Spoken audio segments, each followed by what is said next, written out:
What is up, everybody? I'm NoLucksGiven, and today we are going to look at the 67.4, aka the January 2022 patch notes.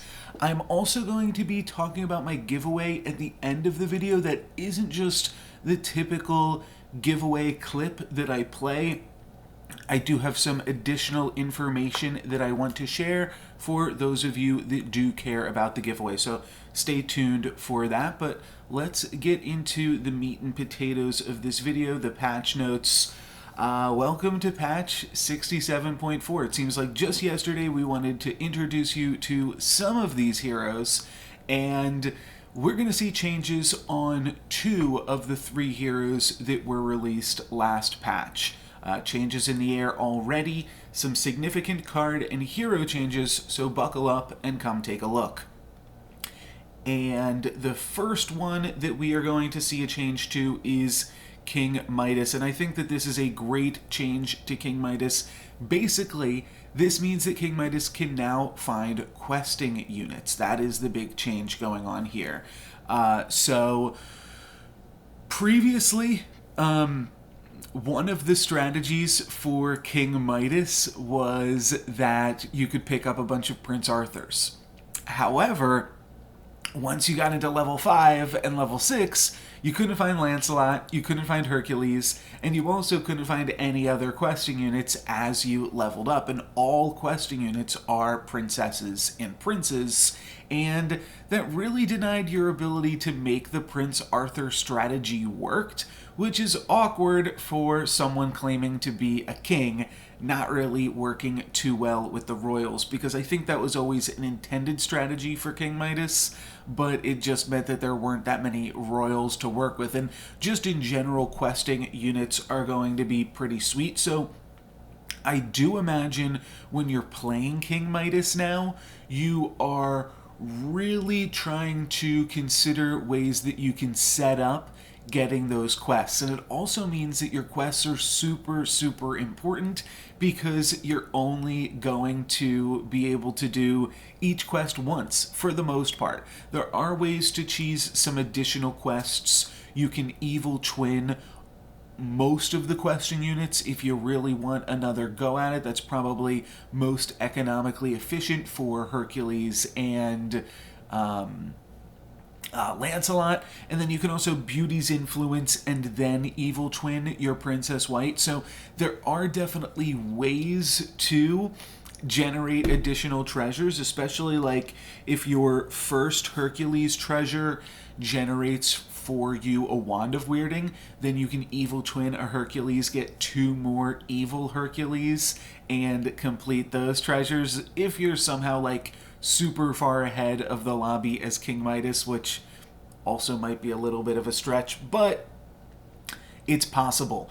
It exists, the ability to get treasures without dreaming out of Midas, which was always kind of a crapshoot anyways. So ultimately, this is going to give Midas a little bit more flexibility. However, Midas does receive a nerf to his intended build path with this patch that we're going to look at later.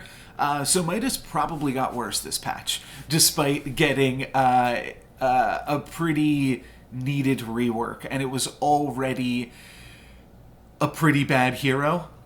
I've tried to do some cool things with Midas. It's like one of the only characters that I can't win with. Maybe I got 1 win somewhere in there, or like a 2nd place, but I've definitely dreamed into it and won, but I have yet to start the game with Midas and then win. The next hero that we are going to see a change to is the Sphinx, which keeps the text when you level up. Your spells are free this round, and it loses the text your shop sells an extra spell.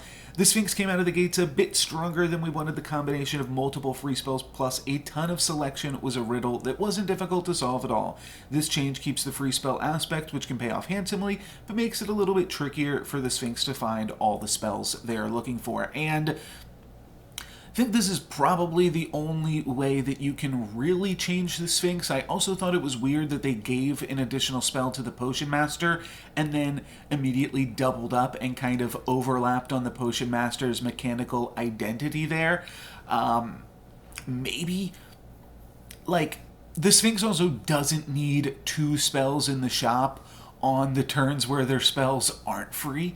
That was always a little much, and even allowed you to high roll in the early game because it gave you additional chances to find Shrink Ray, Eeny Meeny, and Forbidden Fruit, some of those good spells that you can play while you're level 2. So the Sphinx has always been a little bit much, and this is definitely going to tone her down, but I do think that she is still strong. She's no longer the best hero in the game, which I think she definitely was before, but I do think that free spells can still go a long way, and I jokingly uploaded a video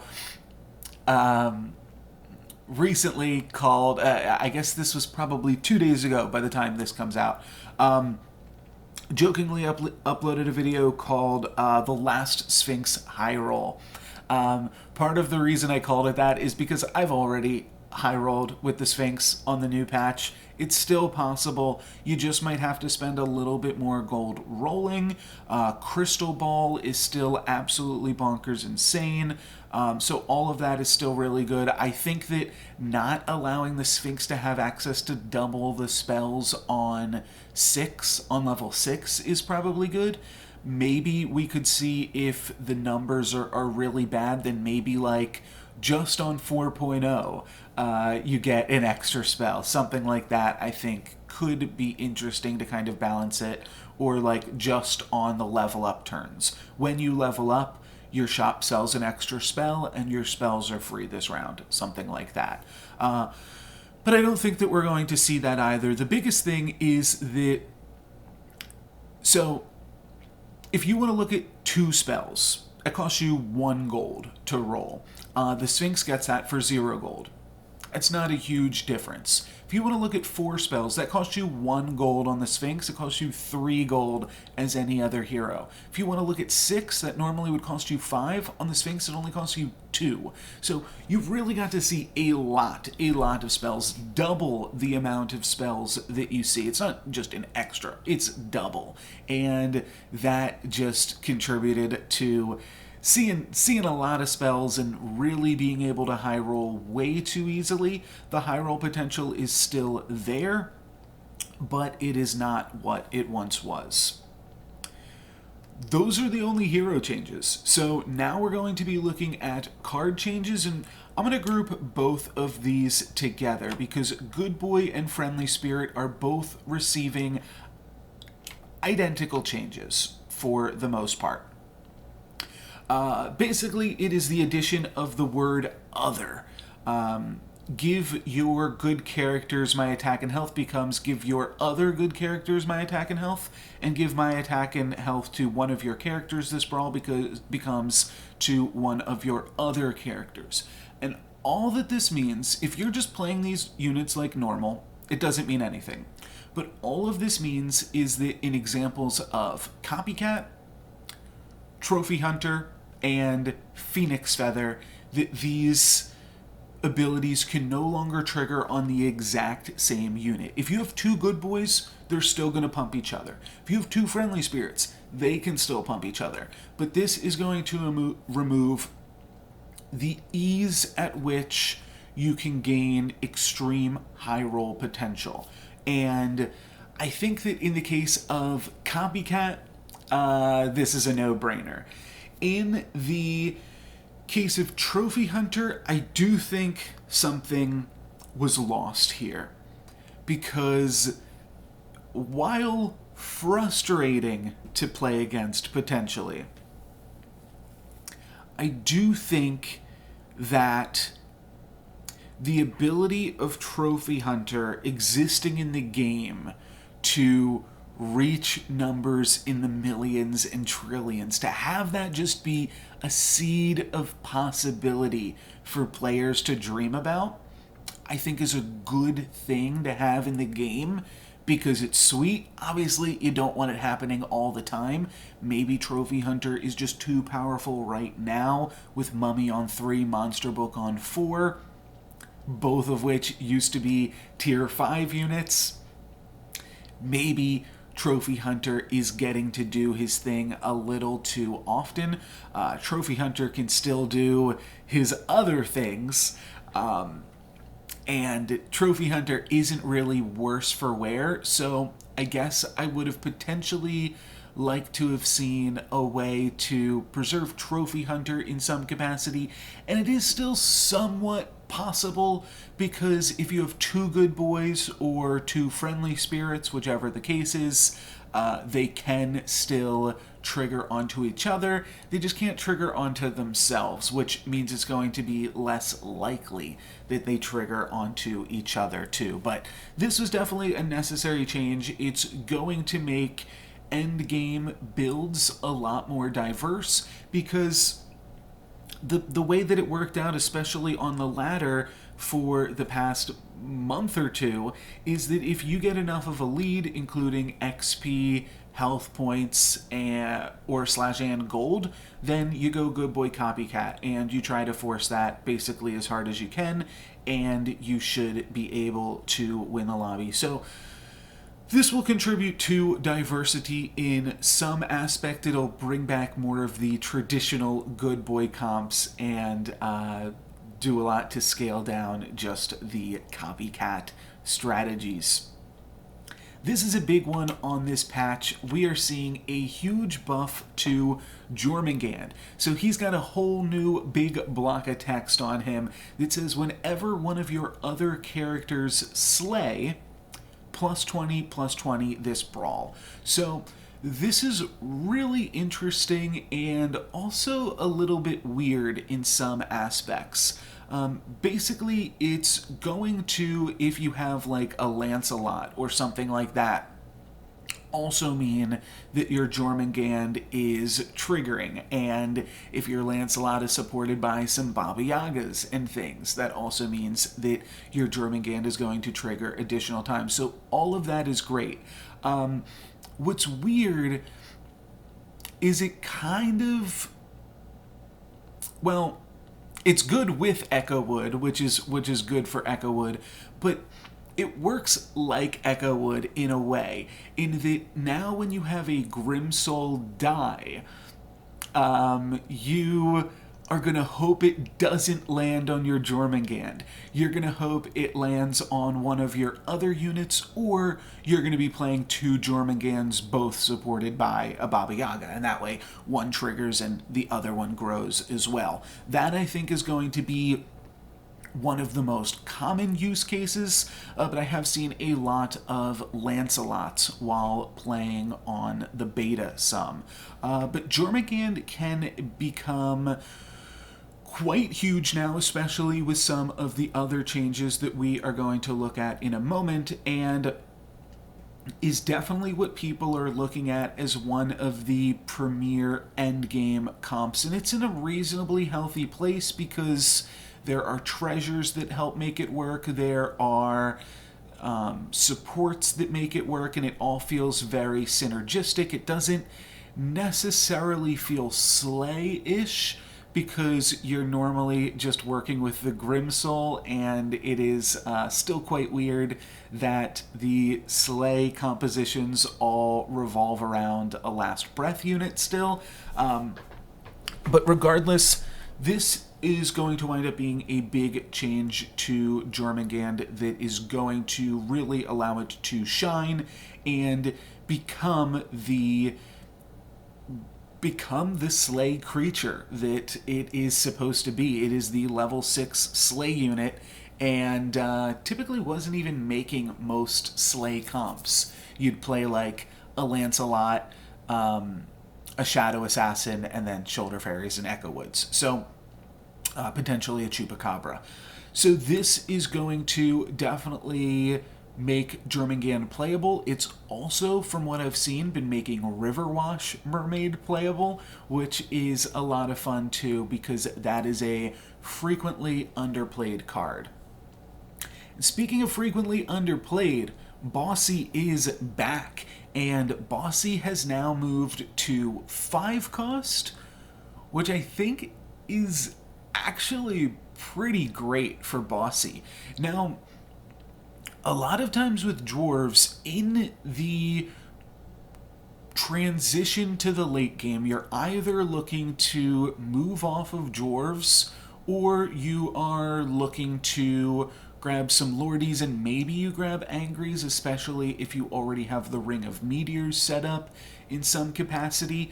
But you're never super excited to be picking up angries. Of course, the exception being if you already have a Dwarven Forge. The thing is, angry, maybe it'll trigger once, maybe it'll trigger twice for +2/+2 or +4/4. Bossie just automatically comes with a trigger. It's just automatically going to give your dwarves +3/+3. And I think it actually does a really interesting thing for dwarves in that it makes you want to stay the course, because it is so much immediate power when you are on tier 5 that you're going to pick up these bossies, you're going to play them, mainly because +3/+3 is so much more than +3/+3 when you're rocking with dwarves. On a doubly, it's +6, on a triply, it's +9, and on a Tweedledum, it's also +6 or +9 or plus, I guess that would be... Sorry, that's tough to figure out. Plus times four on a Tweedledee, because so say you've got an upgraded Tweedledee, that would be a 12/2. Bossie makes it a 15/5.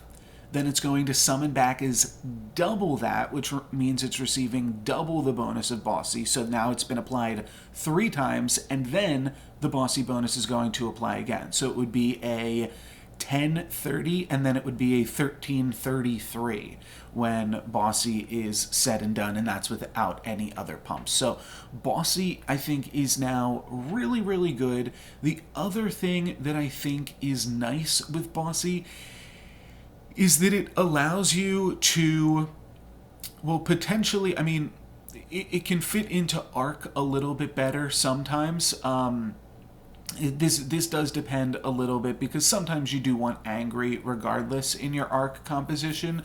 But what is interesting is that Bossie being a tier 5 means that it allows you to pick up some tier 5 treasures, of which there are a few really good ones for dwarves.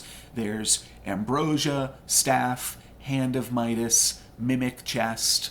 I'm probably not thinking of something else, but those are like the big 5 that really help towards your econ and allowing you to build a board that is great for the end game as well as that mid game. So Bossie to 5, I think, does a number of things just because of the number 5 at the top of the card, but it's also just nice to get a little bit more stats with the guy, and yeah, that's been nice. Another huge change to dwarves is Princess White, and this is, well, let's just read it here first. So it used to just give your dwarves +1/+1. Now it gives the dwarves in your shop +1/+2. So a little bit more of a bonus, but it won't be providing anything to the dwarves you've already purchased. So it can work a little bit awkward with doubly.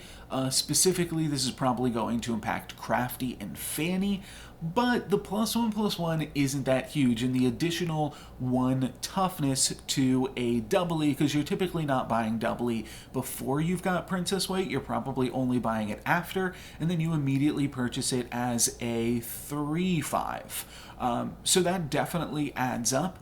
The other thing that's cool about Princess White is you just get to sit her on a bench. She's like a treasure, kind of, that takes up one of the slots on your bench, because she doesn't need to get played. She can get played. Sometimes you put her in if you are combining some dwarves on the turn and you just need to find some space for, or put something on the board because you've got an empty slot.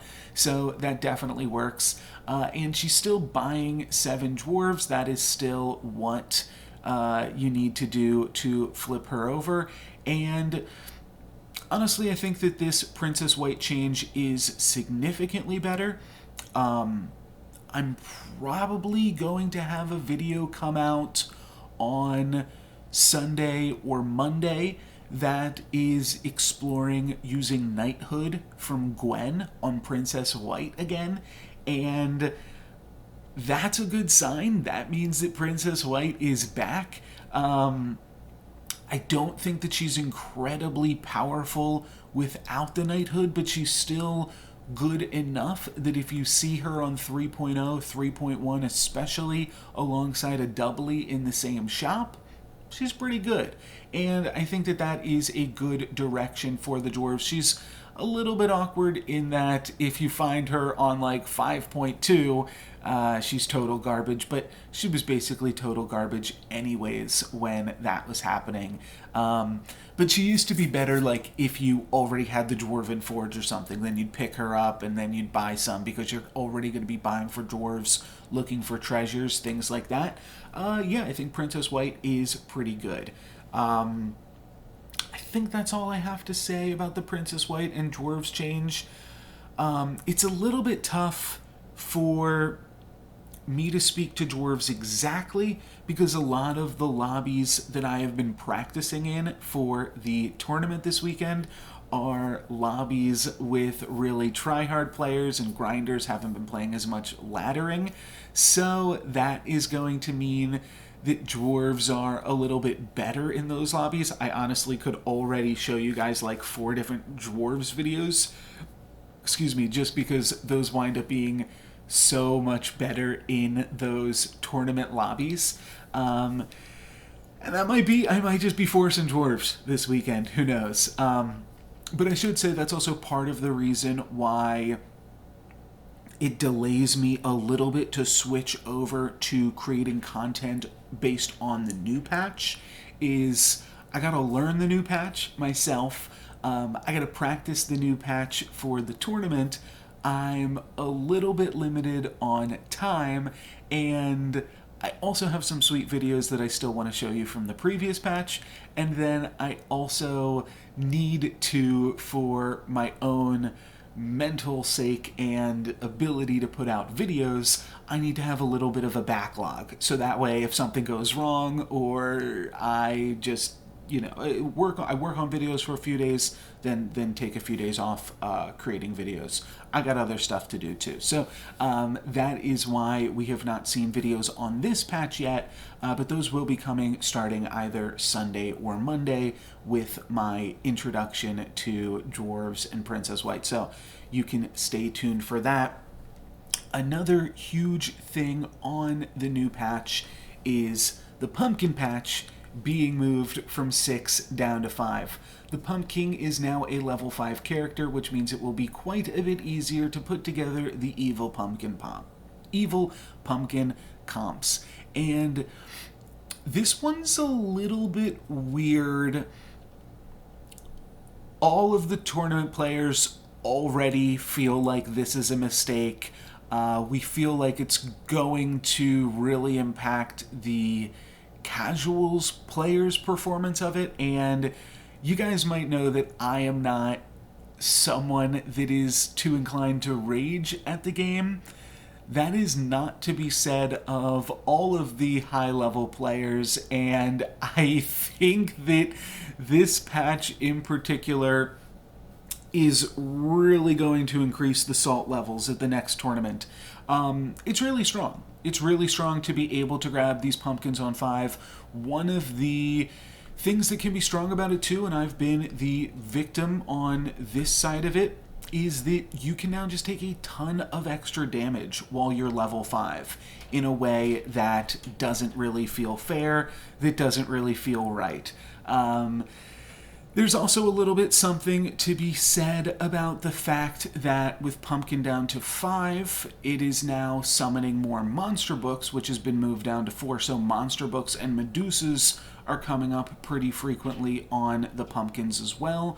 And it just seems like the ability for the pumpkin to scam games, is pretty pretty high. And there's part of Pumpkin that doesn't seem fair to a lot of people, but there are ways that, like, the term scam is, I think, thrown around a little bit too much, because there are actually really interesting ways to position these scam comps. The reason that they get a bad rap is because they don't have any scaling in them. But they're still really interesting to play and add an interesting element to the game. But this is definitely overtuned.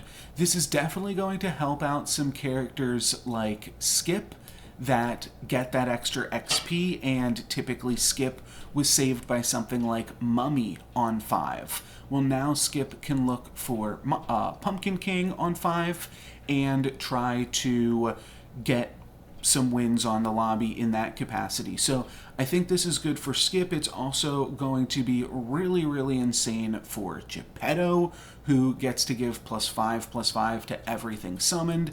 And it is also going to do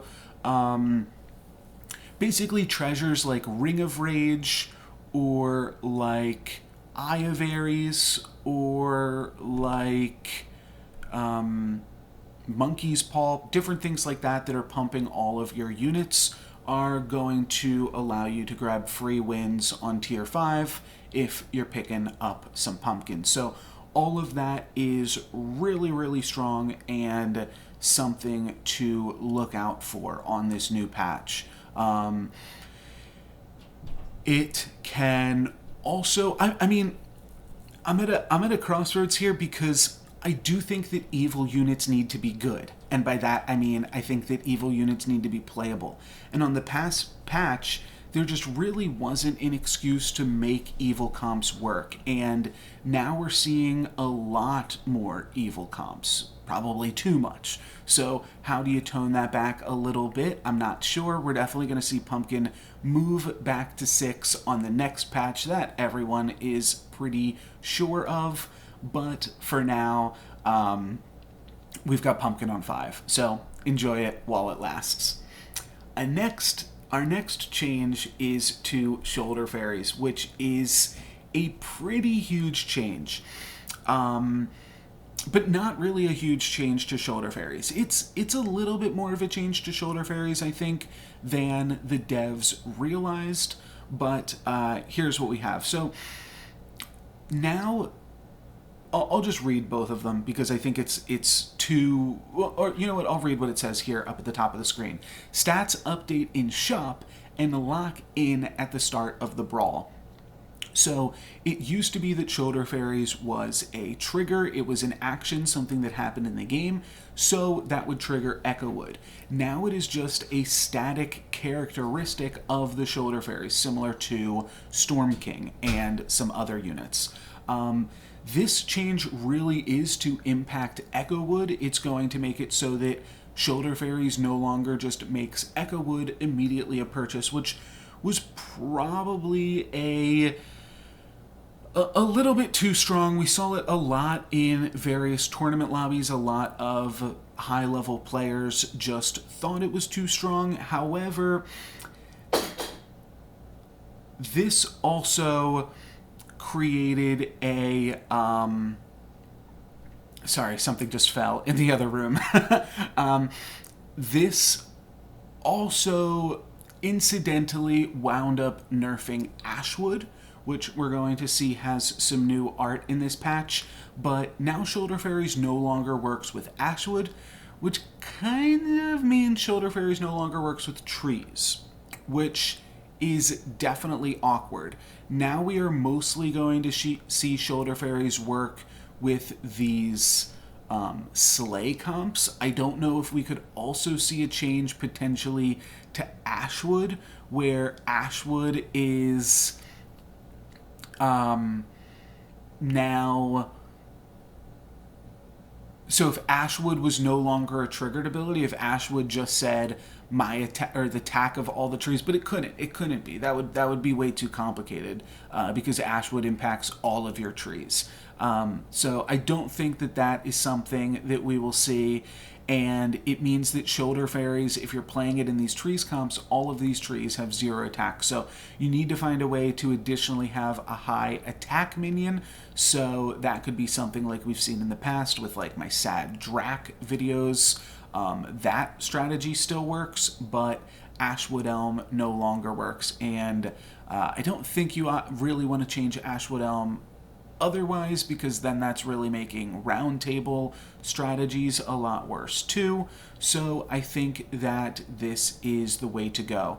But what I was going to say is Shoulder Fairy now works primarily with these Slay comps, but the Slay comps are now picking up a whole new direction with Jormungand and wanting to go that way. So Slay comps now want Echo Wood to work, and that is just going to mean that these Shoulder Fairies are a little bit awkward. It's a little bit awkward to try to make these work, and I believe I was saying this earlier, but this is also going to amount in a huge nerf to King Midas, because one of the main build paths with King Midas, I would say the main build path, was trees into Shoulder Fairy into Echo Wood. And it's not just that the Echo Wood doesn't work. It's that the Shoulder Fairies don't really work because of the Ashwood Elm change. So that is just going to make things really, really difficult for King Midas, and going to mean that the king is going to more look for his royal court and picking up those quests. Now we are going to see a big change to the 9th book of Merlin, and this is a good one.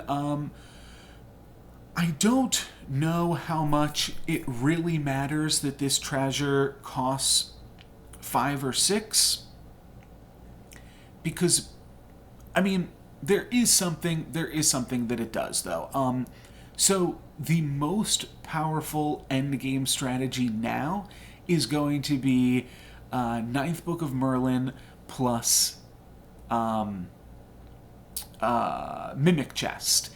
And with both of those being on 5, I think it allowed you to hunt for those 2 easily. The fact that you can also get tier 5 treasures with Nyan Sea Terror means that the 9th book was maybe too easy to come by. And we're going to see a lot of power from the 9th book on this new patch. I think that the best possible endgame strategy that you can have is 7 mages, arguably one upgraded copycat in there, but 7 mages, and then 9th book, Mimic Chest, Mirror. That's going to make it so that when any of your front units die, they summon 2 copies of themselves and fire 2 spells, and then each of those copies also fire 2 spells. It's going to mean that you have a maximum in the combat of firing off 6, 8, plus 16. Is that right?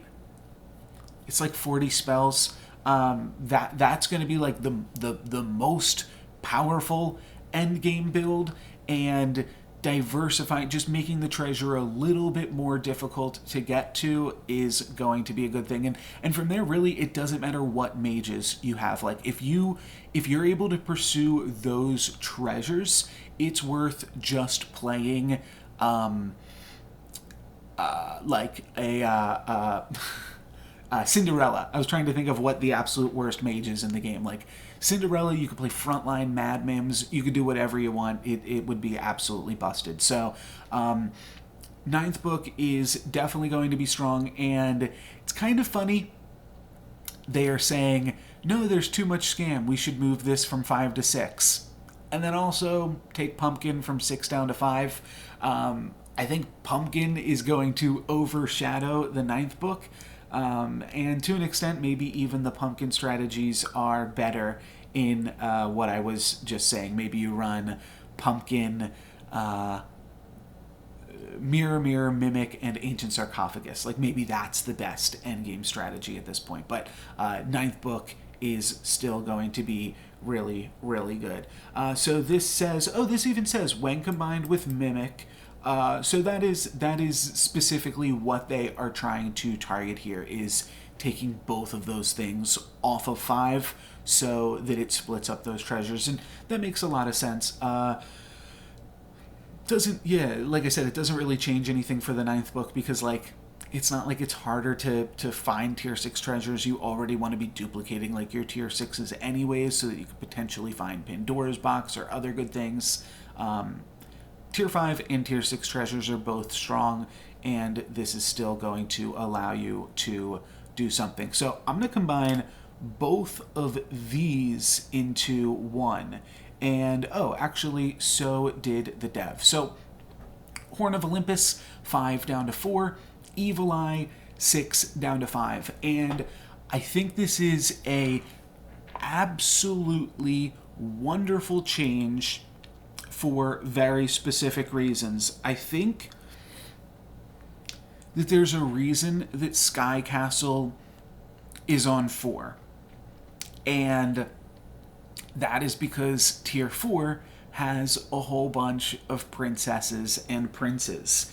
And in a similar way, I think that it is good for the game to some extent when the units that you triple can give a treasure that then relates to the unit that you just upgraded.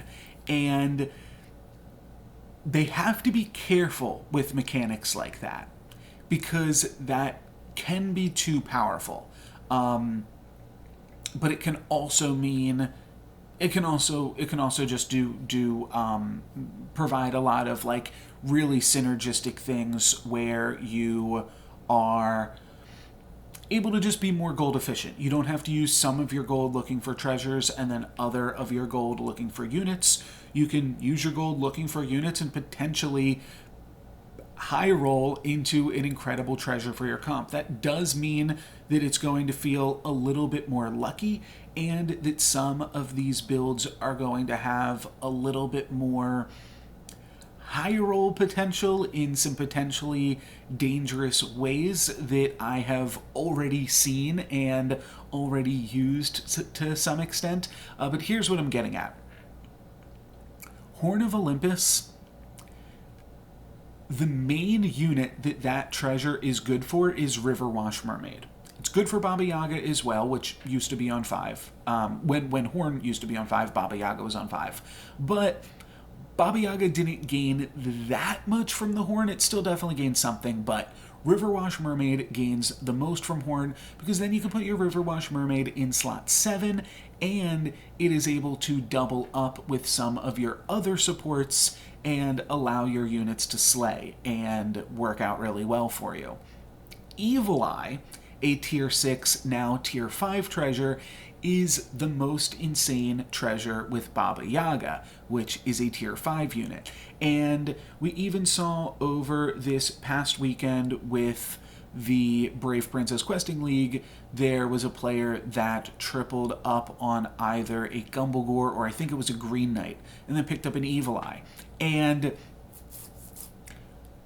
sure, the Evil Eye did used to work with the tier 6 supports, and Horn of Olympus did used to work off Baba Yaga, but that isn't where they were at their most powerful. And even in that game, I thought that the player that picked up the Evil Eye probably made a mistake because it just wasn't that much stats gained from Evil Eyeing the Green Knight. But there are a ton of stats potentially to be gained from Evil Eyeing a Baba Yaga. And so by moving these treasures to correspond with the units that they are the best with, it's going to allow for some huge high roll potential. Also, Horn, when compared with all of the other tier 5 treasures, it just sucked. Evil Eye, compared with all of the other tier 6 treasures, just horrible. And now we're actually going to see, okay, Evil Eye is still going to be pretty bad in the most case, but anytime you triple a Baba Yaga, Evil Eye's in the shop, you're clicking the Evil Eye. Horn of Olympus, pretty terrible still as a 4, but now at least you can triple your Riverwash Mermaid and snap pick up that Horn. So that is what we're going to see as far as changes to those, and I love both of those changes. More inventive squads, sure, yeah, these are fun things to play. So sound the horn and get your supports ready. I like it. I think that this is good. Fancy Pants, they were playing around with a lot of different additions to increasing the power of things in the shop. And Fancy Pants, this one doesn't really.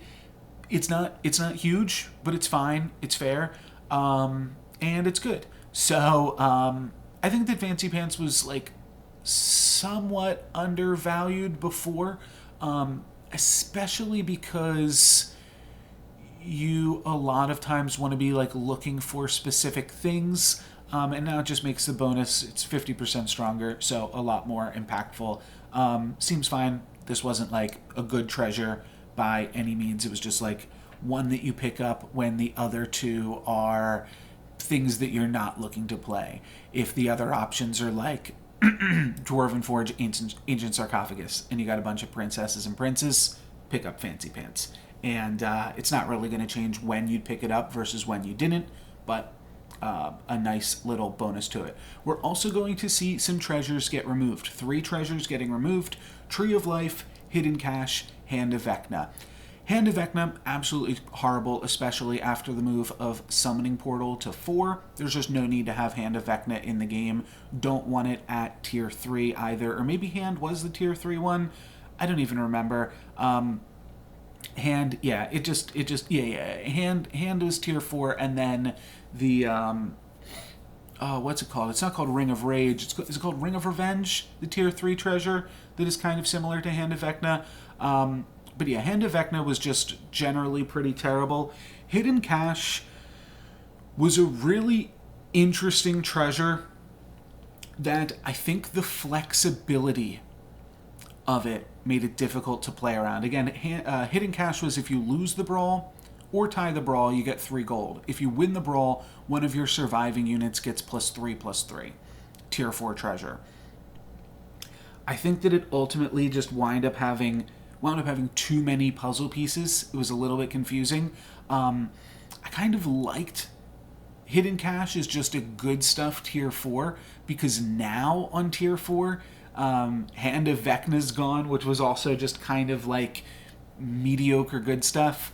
But now we're also getting this one, Horn of Olympus. So now on your tier 4 treasures, you're going to be looking at like, okay, Summoning Portal, Sky Castle, or Horn of Olympus.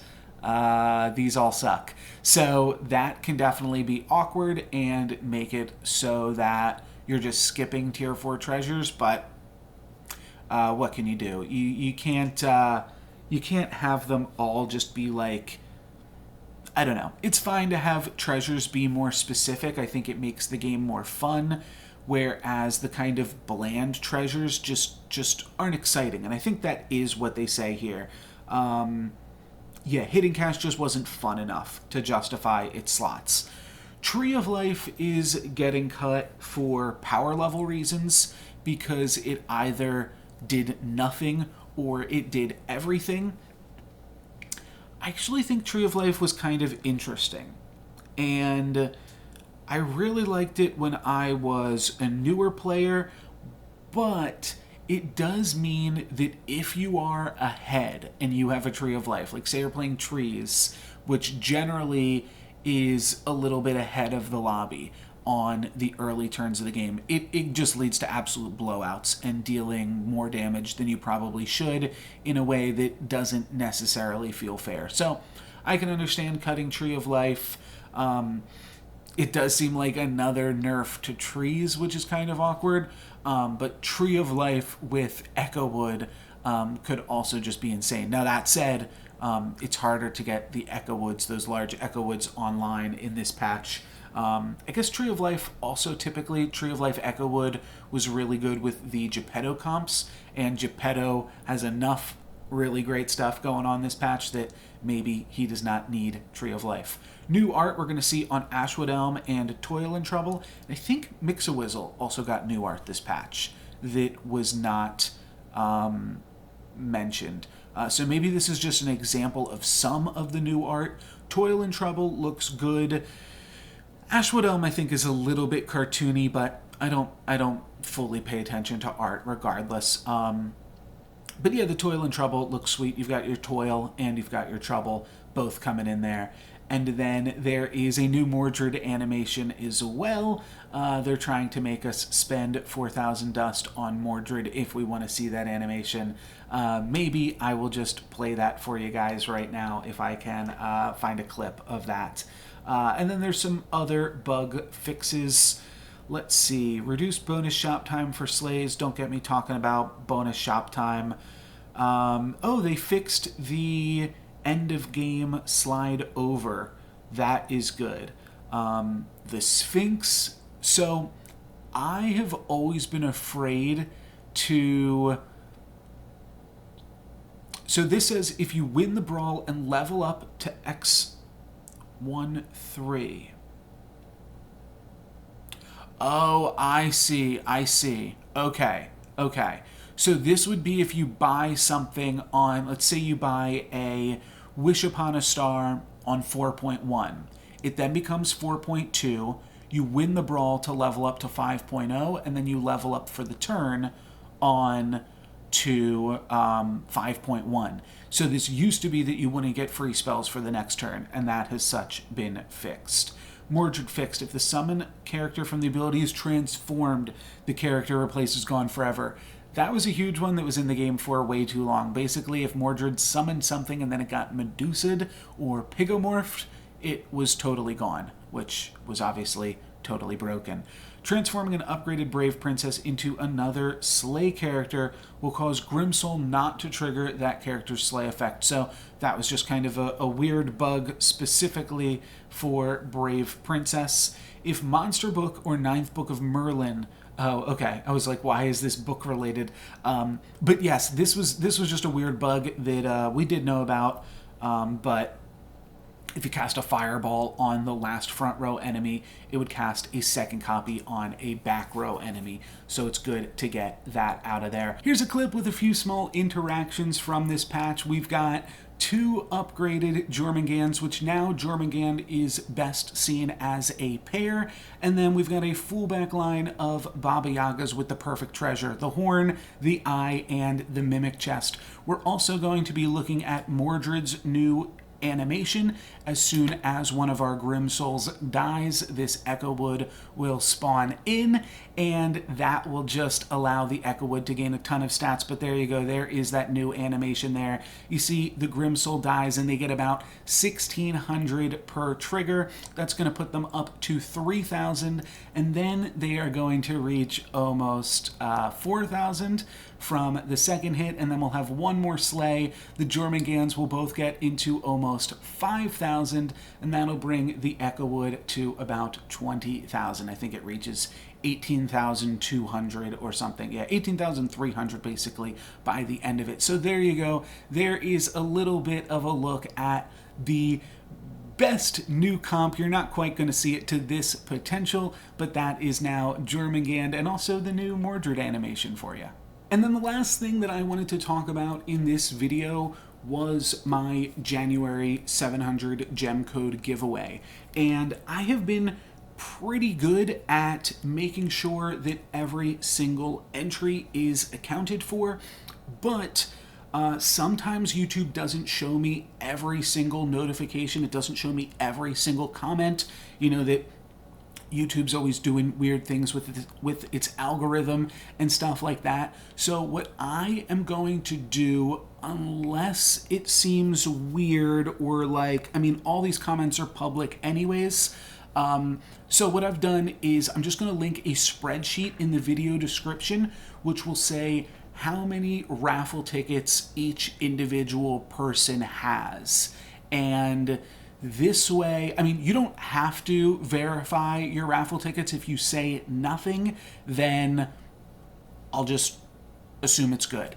The one thing that you could, or the two things that you could say are, hey, I commented on this day and you don't have that down.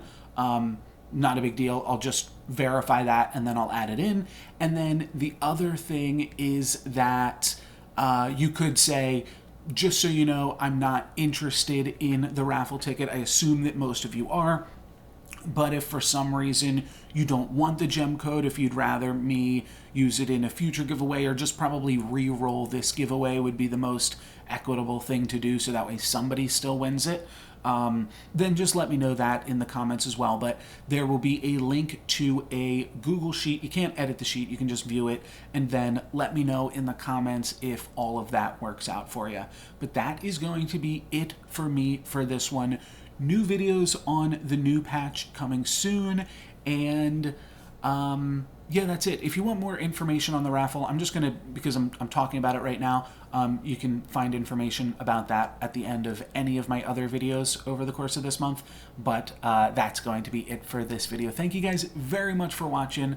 I'm NoLucksGiven. Peace.